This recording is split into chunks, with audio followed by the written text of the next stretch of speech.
if you are a country with a somewhat weak regulatory state and judiciary, Okay. like the U.S. does.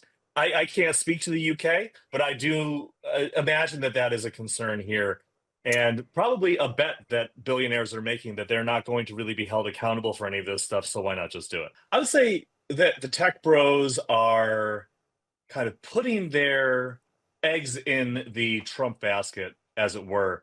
They have decided that he is the best option for their industry and for their continuation of their wealth and their riches. And not all of them have, but a coterie of them have. And I would say that Musk is probably the number one of these billionaires who's doing this. I would say Bezos, Jeff Bezos of Amazon and the owner of the Washington Post, who you mentioned there, is perhaps not a Trump backer per se, but certainly someone who doesn't want to get on Trump's bad side. And is it because they support him, or is it more the latter? They fear the retaliation. They don't want to be in line for a punishment beating if he wins.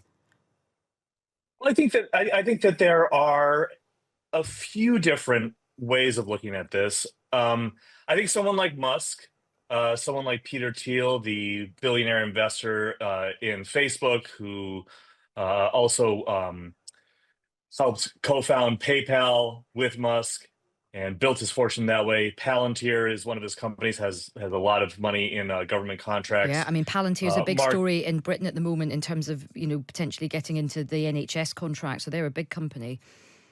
yeah, I mean, they are massive. They do a lot of stuff. Some of it administrative, some of it kind of more in the surveillance realm, defense realm.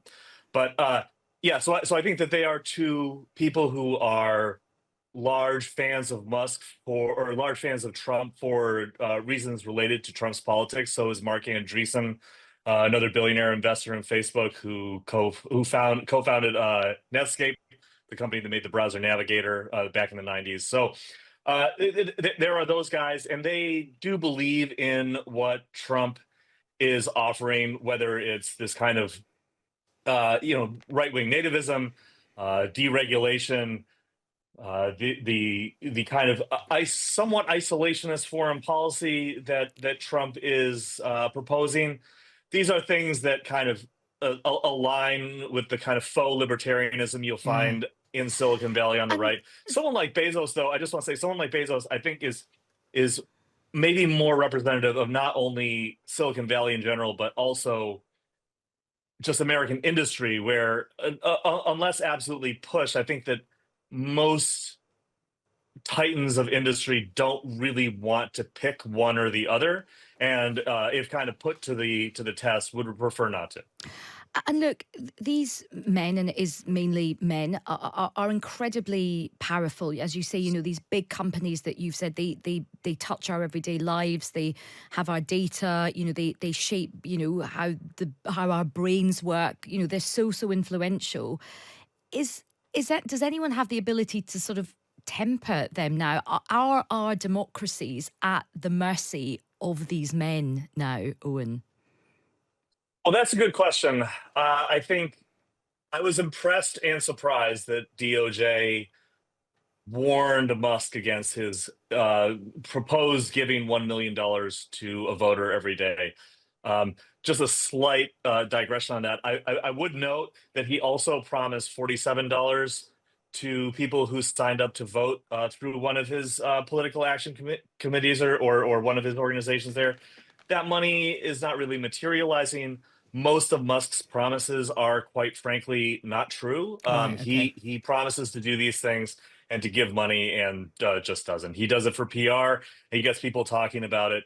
Nobody really pays attention to the follow through, which is usually not there. But I would say that I was a little surprised that DOJ actually spoke to him about the $1 million, because he has SpaceX, his company SpaceX, has $15.4 billion in US contracts, primarily to NASA and Department of Defense. These are massive contracts. You don't really want to anger someone like that if you are a country with a somewhat weak regulatory state and judiciary Okay. like the US does. I can't speak to the UK, but I do imagine that that is a concern here, and probably a bet that billionaires are making that they're not going to really be held accountable for any of this stuff. So why not just do it?